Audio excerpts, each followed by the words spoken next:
Hi everyone, it's Emma from Arise, and today I'm joined by Josh Kellard, who is the author of the Parents Pact, and Niel Deepnarain, who is the founder of Unite for Education. Tonight we're going to be discussing some of the political issues that are on the horizon for home educators and Christians in general. Um, and they have got some exciting news of an event that is going to be happening on January 17th, which we'll be talking about as we go on. Gentlemen, please can you introduce yourselves? Josh, you're first on my screen. Could you go first? Delighted to do so, Emma. I am a husband and a father of three, and we've been home educating really since the beginning of our child raising. So our eldest is 7, so we've been going for 3 or 4 years now in that direction, and we're delighted to be part of the home ed community here in Scotland, where we enjoy various community activities, and we also enjoy being part of the response to some of the policy challenges that are niggling at our community just now. Niel, can you introduce yourself?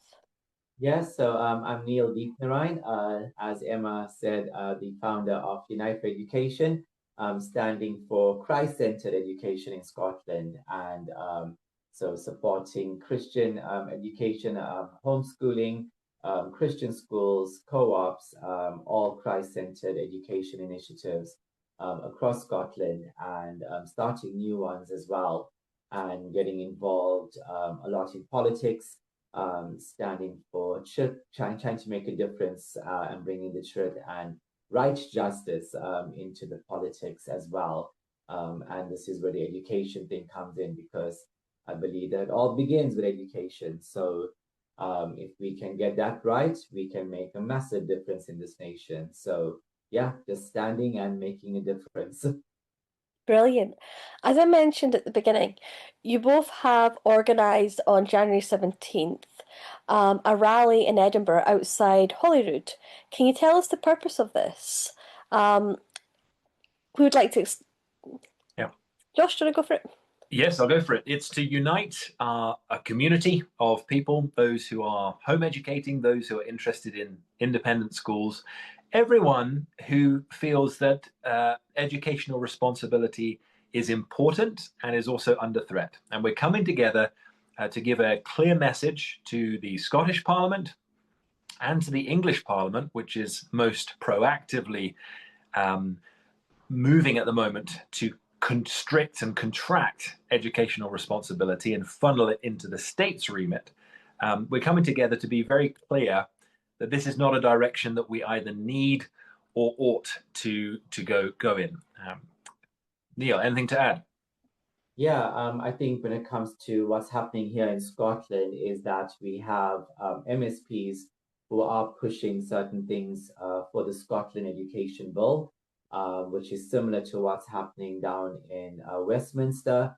And I think that a lot of people forget that what happens in Westminster actually comes up here to Scotland as well. Before, it always used to be Scotland first, but it is interesting to see how the new government in the new parliament in Scotland waits to see what's happening now in Westminster, and then they decide to bring all these different things in. Like last year, when Ross Greer just decided to talk about the Registrar for Home Education without even, people knowing about it. It just happened at midnight, and then the next day it was discussed in Parliament, and it brought a shock to all of us. And so this is one of the things why the rally is so important, to come together, to stand together, Christian, non-Christian, Christian schools, home education groups.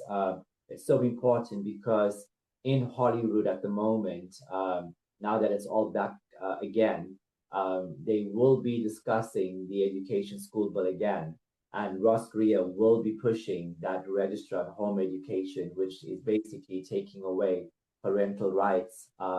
So if we don't stand now and we don't come together and challenge this, then we are in trouble, not only just for parental rights, but it's going to affect all families. It's going to affect education as a whole, because this is how they bring things to even private schools.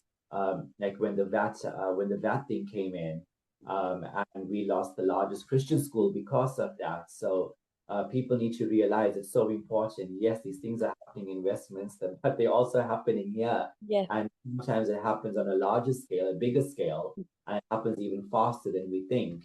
So we got to act now. And I think like with Joshua, with all the home educators and everything, if after the rally, if we can petition the government and say, this is what we're doing, what are we standing for, so that they already know that we are already trying to make that difference, and we don't want them to come and control things that they shouldn't be controlling when there's so much going on already on our streets and everything. So yeah, that's just what I can say for now. Yeah.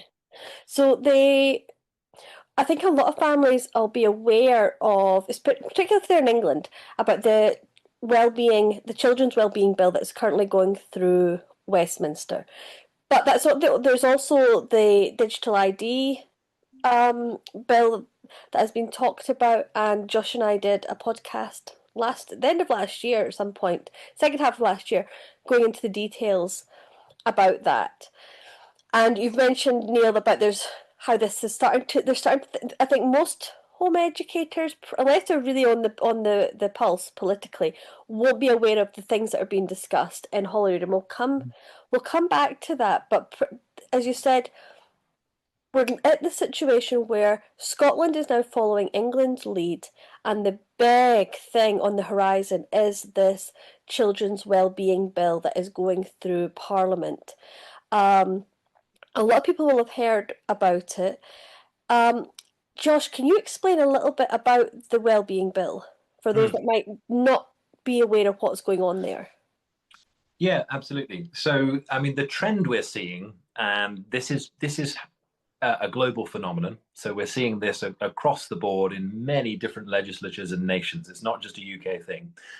The trend is for the state to reposition itself in relation to children and families, so that education is something which the state monitors at every level and in every context. So that means it maintains a state school system, but it also insists on its right to know where every child is and what every child is doing. Now, that's fundamentally different and fundamentally at odds with the democratic ideal.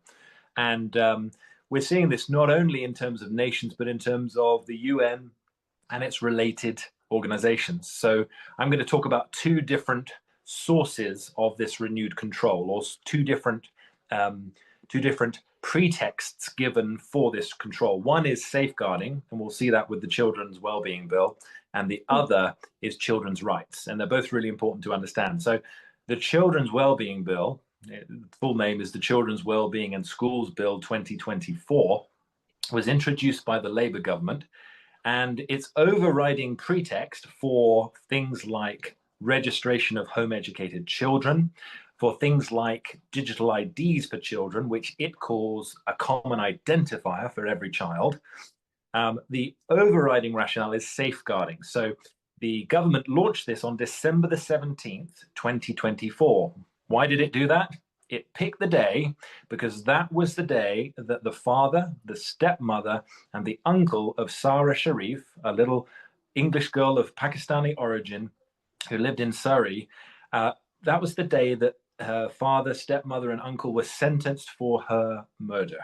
And it's a heartbreaking story. If you're in the UK, you will have heard of this little girl who was abused, neglected over a long period of time, and finally who was killed by those who should have protected her. Awful story, and a clear safeguarding alarm bell for everyone involved.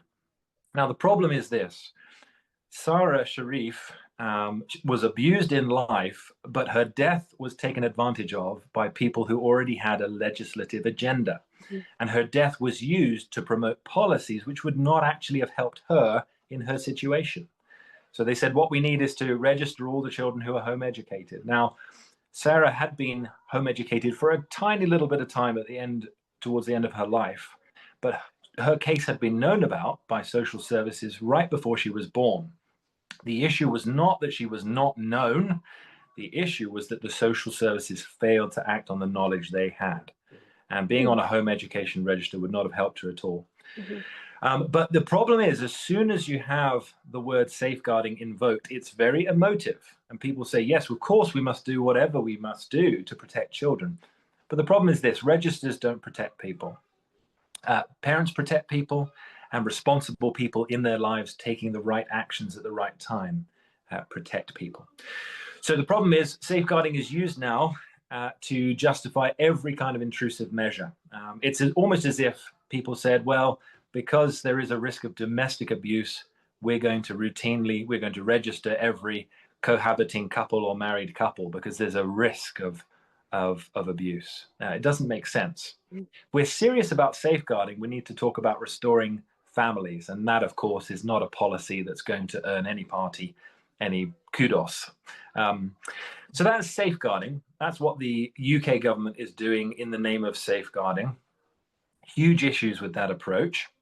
And on the other hand, you have the approach taken by the UN. Now, in September of last year, the UN agency, UNESCO, which is the education agency of the UN, published a report. It's called Homeschooling Through a Human Rights Lens. And every home educating family in the UK should have a copy of this report because it lays bare in a very clear way what the UN really thinks about home education.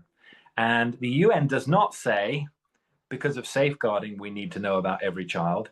The UN says something slightly different. It does acknowledge safeguarding concerns, but then it says it's because of children's rights that we must know about every child. It's because we, as the UN, through the Convention on the Rights of the Child, have established a certain number of rights, including the right to education. And by the way, that means a right to quality education, that therefore we presume to take the responsibility to check that every child is receiving that right. So children's rights becomes a kind of Trojan horse within which a whole lot of other baggage is concealed. And unfortunately, it is true, you can go out there and you can see that the Convention on the Rights of the Child and the Committee on the Rights of the Child are pushing all kinds of progressive ideologies. They're not neutral, they're not religiously unmotivated. They have a worldview, they have a religion, and they have now very successfully introduced the rights, really arbitrary rights, that give them a remit to register, surveil, and control. So those are the two different approaches. The net result is the same. It's control, and it's a loss of the idea of parental primacy, that this traditional democratic idea that families are responsible for the children that God has given them.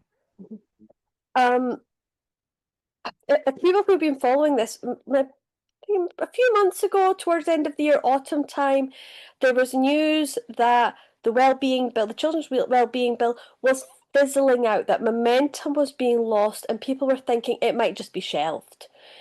Niel, is this correct? We hope so, but no, at the moment, no, it's not correct. It's actually being discussed, and it's when was it last week? Actually, Westminster brought in new things in it as well. That's actually making it even harder for home educators, actually. So yeah, it's not fizzling out.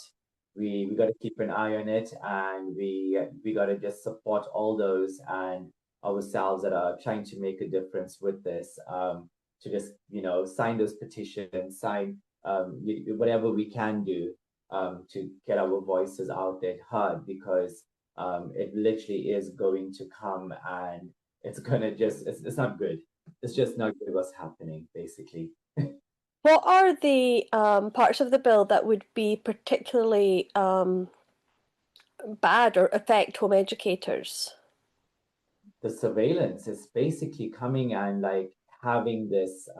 You're talking about protecting the child, but then how many agencies are going to get your children's details? How many people is going to be out there? Now that's data breach, and so it doesn't make sense when they're trying to tell us about GDPR and all these different things, and then they go and they bring this in and they said, oh, let's have a register for home education, and then different people are going to get hold of this information. Then what happens to the child? The child basically loses that privacy that you're supposed to have as a kid. Who wants that? No parent wants that. I'm not a parent, but I see so much wrong with that. Like, I won't want to see even my own self, having all that information just out there for anyone to use. And in the world we're living in today, what people are doing with information, it's sad. It's actually disgraceful what's going on.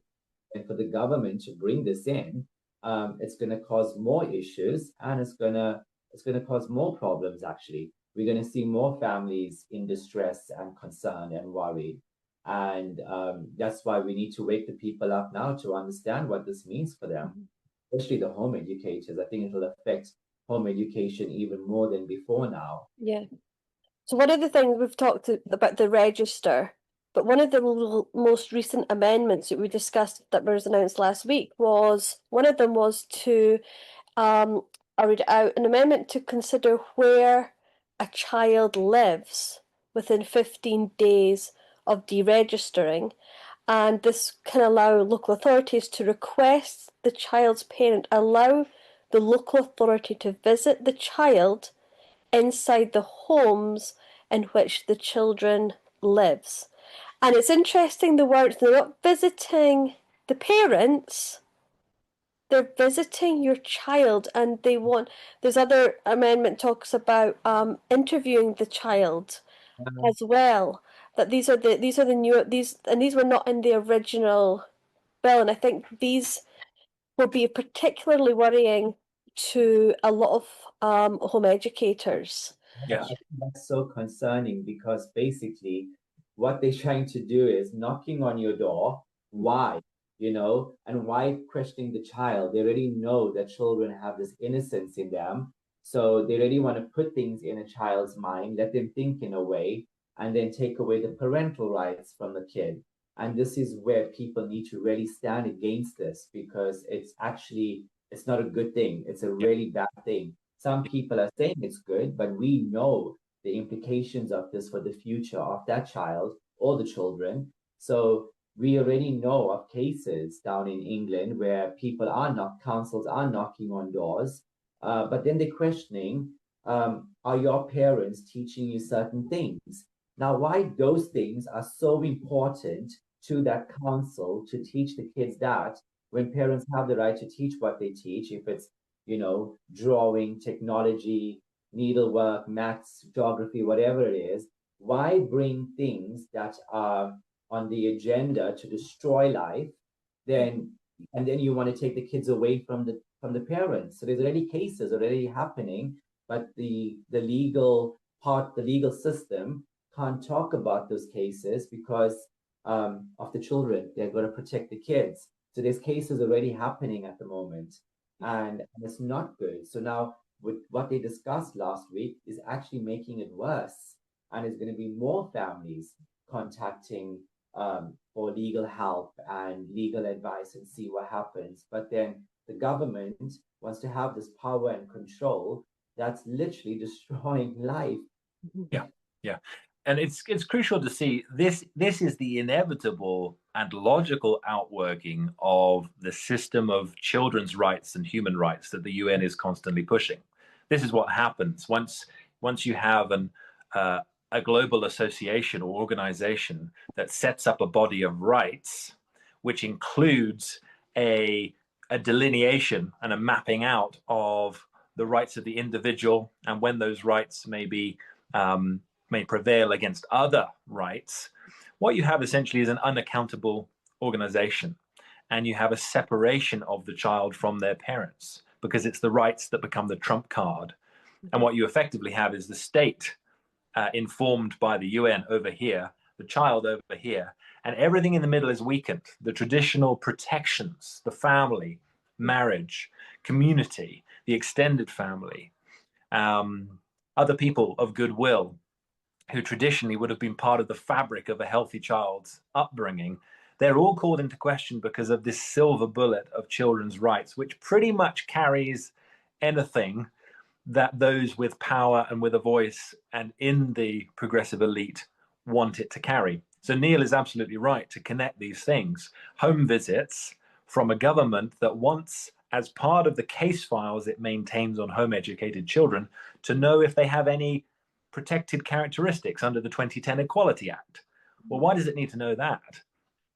The same government, interestingly, that wants to tell Christians, for example, and others in the society that conversion therapy and conversion practices include any kind of moral teaching or moral guidance on sexuality and gender. Well, how long will it be before local authority officials connect their new statutory right to enter any dwelling and their statutory right to ensure that no conversion therapy or conversion practices are happening? I mean, they only have to connect those two dots to ask a child about what they're learning about God's world, about themselves, about creation. And where the fight has to happen, Emma, is it has to happen at the stage of principles and boundaries. We need to defend these freedoms, because once they're gone, we will be on the wrong side of the law and the legislative framework to challenge any progressive ideology. And that's why progressivism has become noted for what is called the long march through the institutions. In the 20th century, left-wing progressive ideology switched from trying to control the economy to trying to control the thought economy. And they set up what was, it's not one conspiracy, but it's different schools who would say, what we really need to do is work patiently and steadily to control every institution. And the final frontier of the Long March is the family. They know that as soon as they can pull the rug from under the feet of fathers and mothers, the game's over.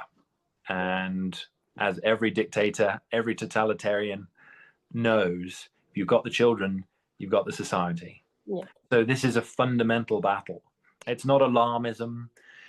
It's a battle for principled people everywhere to take up on behalf of their neighbors, in friendship with those who are different from them, and yet whose well-being, whose true well-being is only going to be preserved through these democratic principles.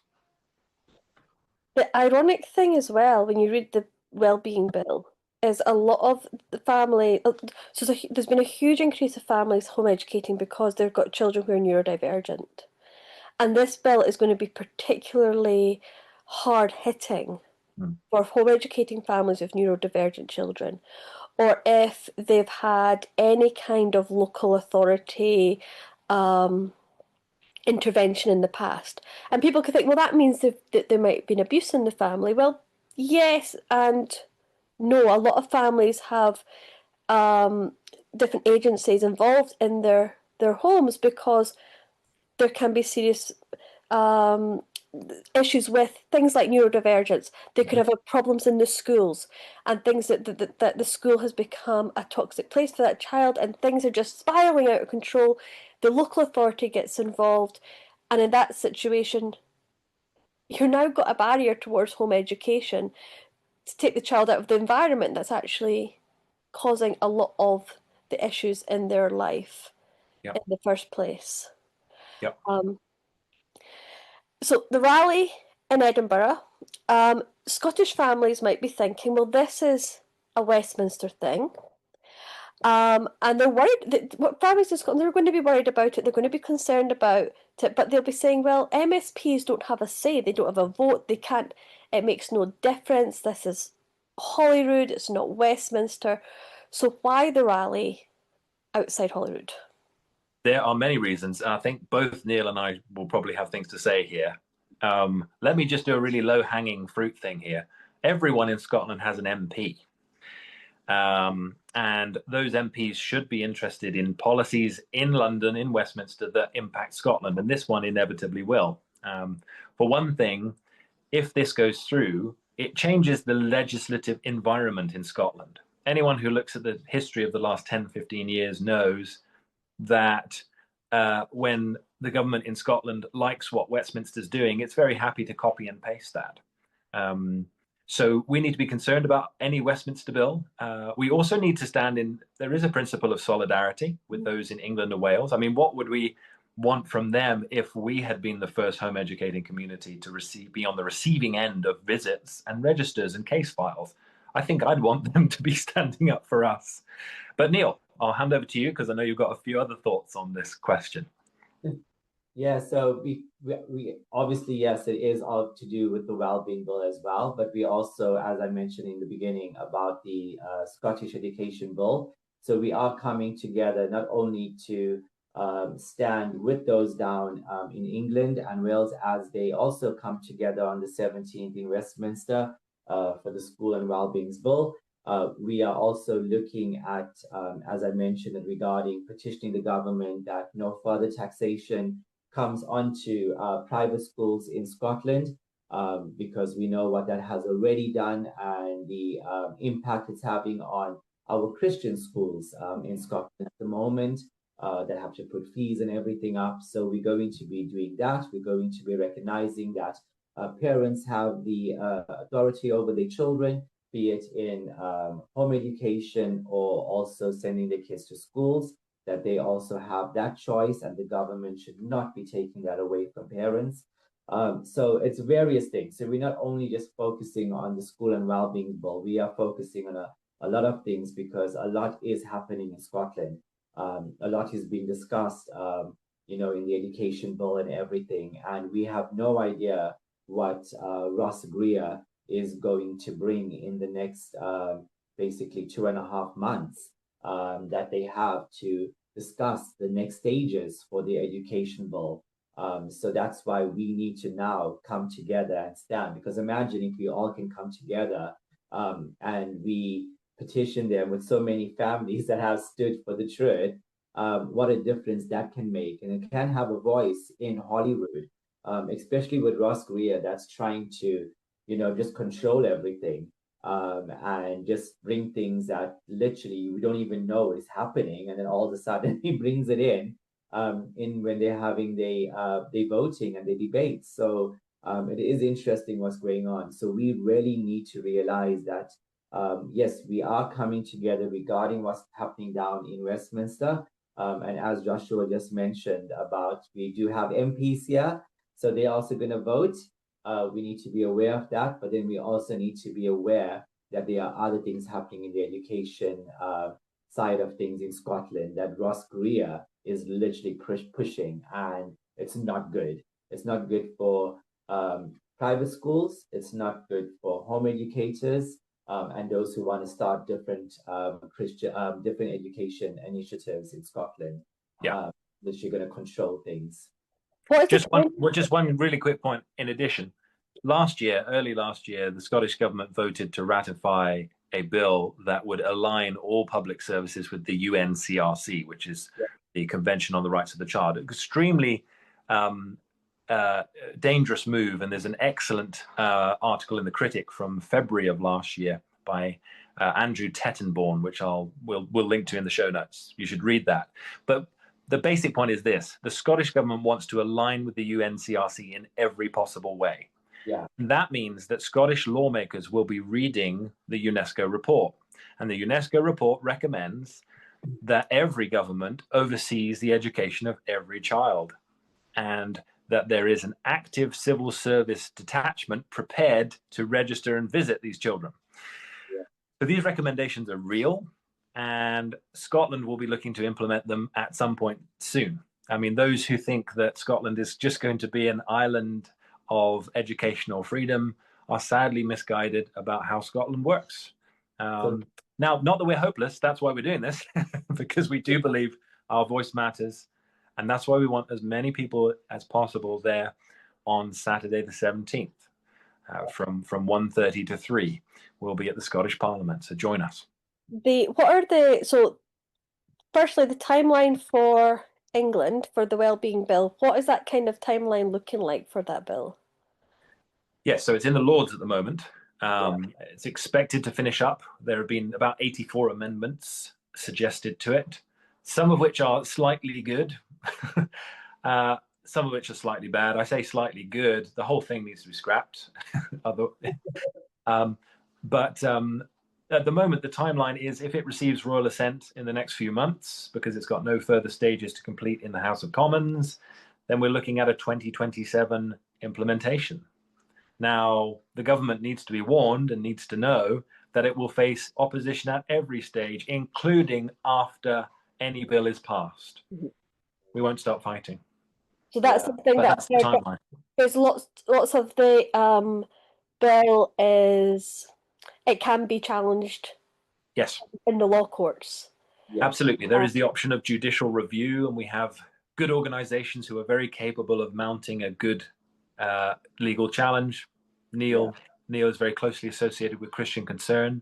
We can mention the Christian Institute, who have already got a good track record of challenging the Scottish government and who are now taking the civil service in England to court. So, yes, there are options. And the thing I would say on a spiritual level is what we're dealing with here is actually an overstep of God's appointed boundaries. So the government isn't simply using the weight of the majority and majority opinion against a minority. It is actively in rebellion against God's creational norms and commandments. And that is very thin ice for any government appointed by God to be on. So it's risking not only human opposition, and it will get plenty of that, but it's risking the divine displeasure. It's risking being on the wrong side of the Lord of all creation. And that's a very dangerous place for our lawmakers to be. Indeed. Yeah. Neil, what is the Scottish timeline trajectory? So a few of the regarding the bill for education in Scotland, a few things obviously we know went through last year already. And the home education, the registrar that Ross Greer is trying to push is on his third reading. So if he gets his way before March this year, it could go through. Wow. But the thing is with him, yes, he's trying to push these things, but I was speaking to an MSP last week, and he was telling me that the way they are so busy, we are hoping that they're so busy that they have no time. So if they have no time to discuss that by March, it actually goes away. And then he has to restart it again, which has to go back to stage one. Okay. So basically how it works in Scotland, Scotland is always so different with everything. So you can actually go back to stage one if they don't have enough time to discuss it. So we as Christians, we just got to pray. We got to stand, try and do our best. And if they have that discussion, we got to contact everyone we can in the parliament and give our views that we disagree with this because it's literally taking away our rights and it affects us as Christians more than ever before. Because this will just be the start, and then we'll just see things getting worse. I think one of the interesting things about the Scottish Parliament and how insidious it has been there, it must have been a year ago. It wasn't long ago, maybe a little bit more. I remember having a conversation with Neil and asking him, is Holyrood thinking of doing anything similar? Is there anything in the pipeline? And you said, no, I spoke to a MSP and they said they've got no plans. And then it's just what you said, this Greer slipped in there completely out of the blue, curveball, seemingly out of nowhere, but obviously not out of nowhere. And here we are, and there is that possibility that it could go through by March. And I don't think many home educators in Scotland have any idea that this is actually on the cards. Yeah. And so close to becoming a reality. But that's the thing. And then also it puts pressure on the local authorities, on our councils, because as we know already in Scotland, they're not doing a great job. No, they're breaking point. They're lazy or they got too much going on if they do have work. I don't know. I don't want to say anything about that right now, but you wonder what the pressure that they're going to put. Are they going to now go to every single home educator and knock on the doors and find out what you're doing and what are you teaching but why do that?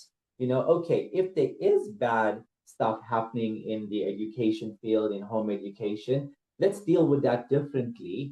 Don't impose these laws and everything onto everybody, especially those who are doing good.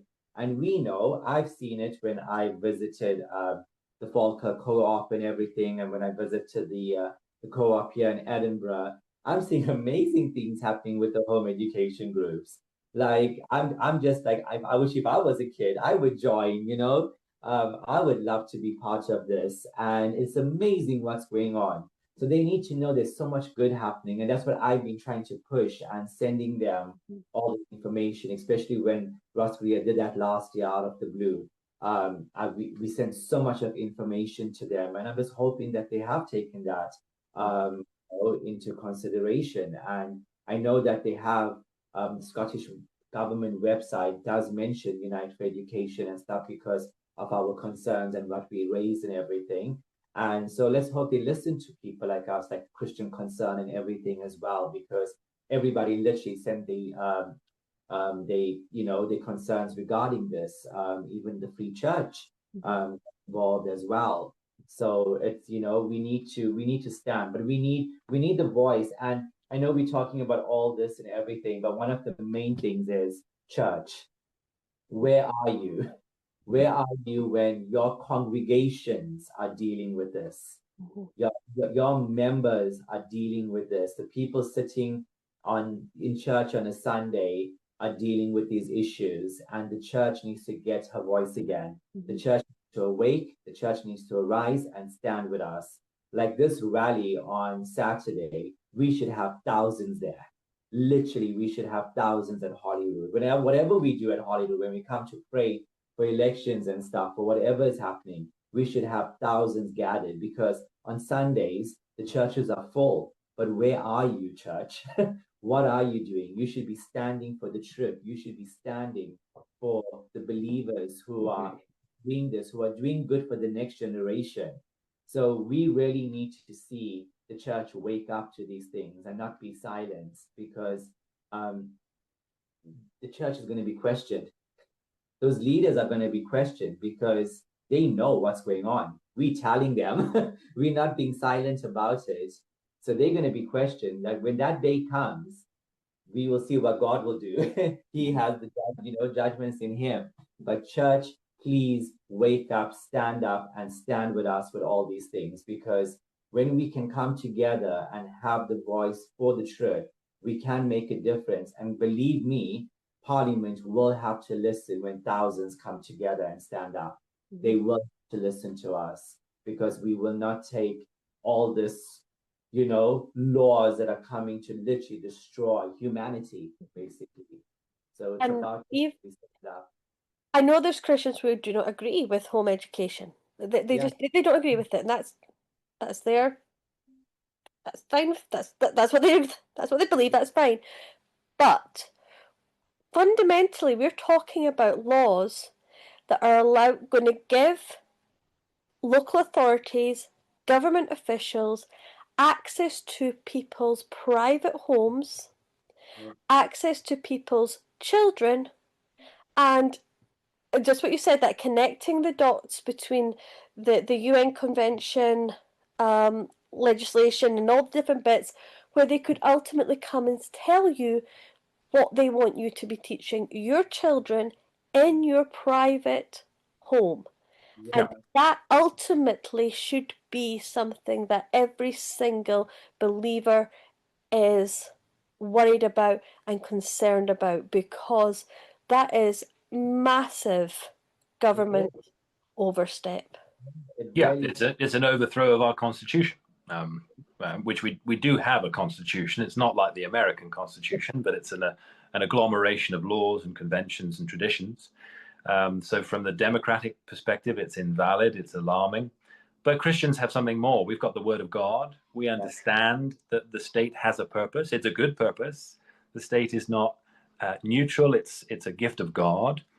But the state has one remit, and that's justice. And that's very clear in the scriptures. And our Reformation forebears, those who came before us, had a very clear, what they called a doctrine of the civil magistrate, which is a fancy way of saying a biblical understanding of the government and its role and its limits. And my fear, Emma, is that many evangelicals today haven't connected the dots, haven't sat under the word, haven't come like our forefathers did to a clear understanding of the limits of the state. They've just gone along with our culture, which wants the state to do more and more as long as we can be rich and peaceful. That's not the Bible's conception. So we need to come back on the one hand to a clear understanding of the government from the scriptures. And the second thing we need to do is to realize and hear the voice of God to fathers and mothers who are called to educate their children. And that's very clear. You know, we go to Genesis 18:19. God says to Abraham, "For I have chosen him that he may teach his children and his household after him to keep the way of the Lord by doing justice and righteousness." It's all through the Proverbs. It's Deuteronomy 6. It's Ephesians 6:4. You know, fathers, do not provoke your children to anger, but bring them up in the fear and instruction of the Lord. It's all through the scriptures. God's teaching by precept and example and by warning is that it's parents who are called to educate their children. And that should be uncontroversial. This isn't culturally conditioned. This is in the Word of God. Now, that's a prophetic call. And it's part and parcel of what the church is meant to say to the culture at this point in history. It's Malachi 4. Just before, right at the end of the Old Testament, what does God say to Israel? Well, I'm going to send you Elijah the prophet, who will turn the hearts of the fathers to the children and the disobedient to the wisdom of the just, lest I come and strike the land with a decree of utter destruction. So this is one of the major faults that the Lord will bring against our society, is that we've let the children go.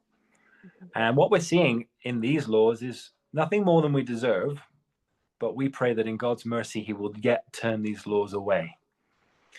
Amen. Amen. Amen. One more time, Neil, when is the time date of the rally? Okay, so the rally is on Saturday, this Saturday, the 17th. We're starting at 1:30 to 3 p.m. We are asking families, children to make placards. We have put like the sayings, like no nationalization of our kids, of our children, let kids be kids, all these different things. It would be nice to have some placards that are made by children. So yeah, those are one of the things that we kind of requesting. We're hoping to get some media presence, so it will be good for you know, that to be shown and seen, even if we don't, when we share the different things everywhere. It will be nice to see things made by children, they art and they writing and everything. So that will be good. Just one thing I want you to say, you know, we spoke about the church and home education, like so many people disagree even in the church, but then they need to realize that these bills, these laws that they want to pass don't only affect home education, it also affects private schooling. So those who are sending the kids to independent schools, it affects them as well, because these details are also going to go all around. It's not only just home education, it's our independent schools, and we, you know, Christian schools are literally doing it all by faith, but then the government wants to control that. So we need to realize that there's more to this. It's not just home education. It's almost all these things to do with education. So yeah, the church. This is why we need the church. We need the church to really stand.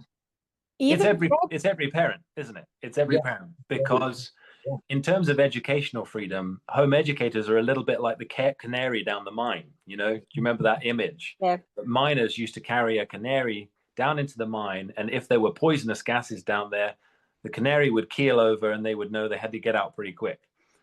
Well, if the home educators begin to wilt, you can be pretty sure that it's the poisonous gas of state overreach coming for the realm of education. If the home educators are being pressurized, then educational freedom is illusory in the society.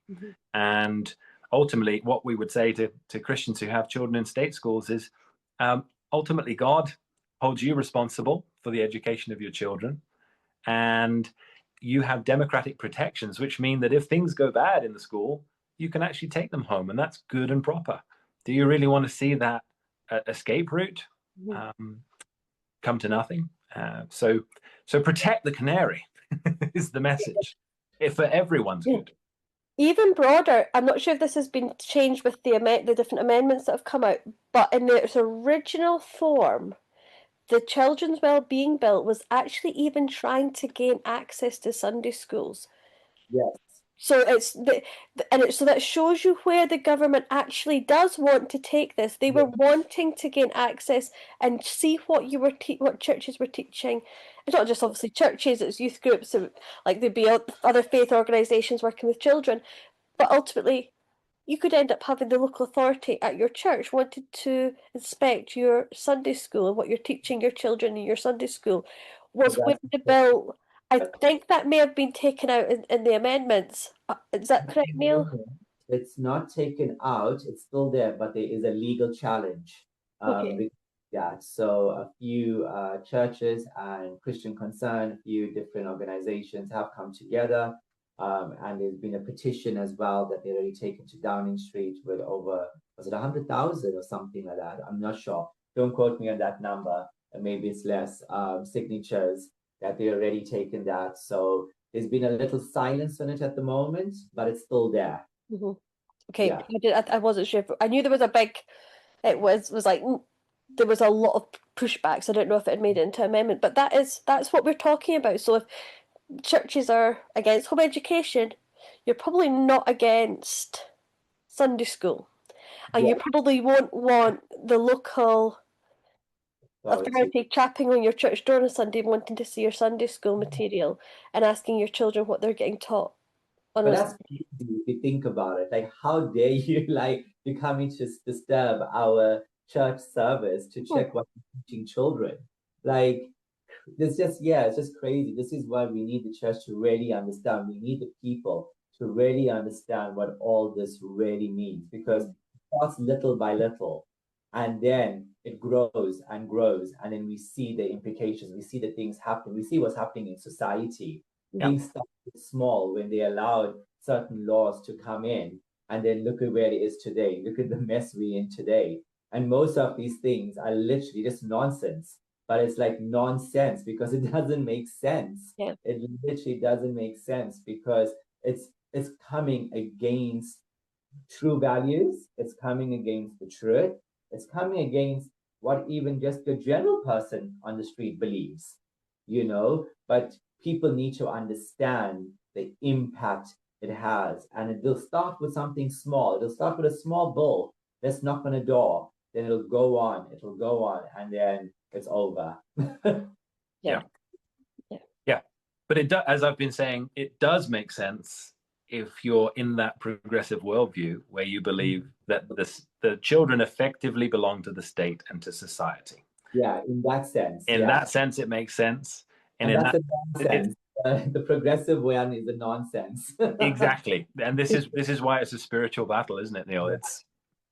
That's what we're confronting at its root. It's the philosophy behind the UN's modus operandi. It's the philosophy behind the UNESCO report. And that's, if you're a home educator listening to this, and if you're tempting to think this storm will never reach your door, please go make time to read Homeschooling Through a Human Rights Lens, published by UNESCO 2024. It's not light reading, it's not bedtime reading, but do make time. Do make time to read through that. Let's just wrap up here. If I'm going to ask both of you for like one little soundbite that you would like families, churches to take away from everything that we've talked about. If you could wrap it up in a couple of sentences, I'm going to ask you both. I'll ask Josh first. If you believe that fathers and mothers are responsible for their children before God and should be responsible for them in the law, then come and join us. Join forces with us to speak the truth to power. Neil. For the church, for educators, for home educators, parents, awake, stand, support. Let's do this together. As the saying for Unite for Education is that together we can make a difference. And if we stand together, if we come together for the truth, we can make a difference. So support us, support the rally, support the work after this, all the different education initiatives, Arise Home Education, the policy making, Unite for Education, all these different things. Stand with us and let's do this together. It's time that we see good change in society. Lovely. Thank you so much for your time, gentlemen, and pray for a great turnout on Saturday, and I don't think this will be the end of us talking about these things. I'm planning on getting Niel back. Hopefully talk about the stuff that the schools bill in Scotland in more depth before March comes around. But thank you so much for your time.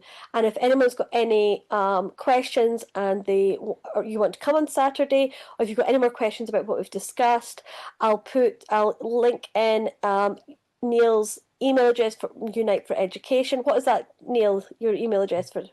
info@uniteforeducation.uk. We're going to repeat that again. It cut out right at the beginning of your email. So it's info@uniteforeducation.uk. Lovely. So anyone got any questions, email Niel, and thank you so much for listening.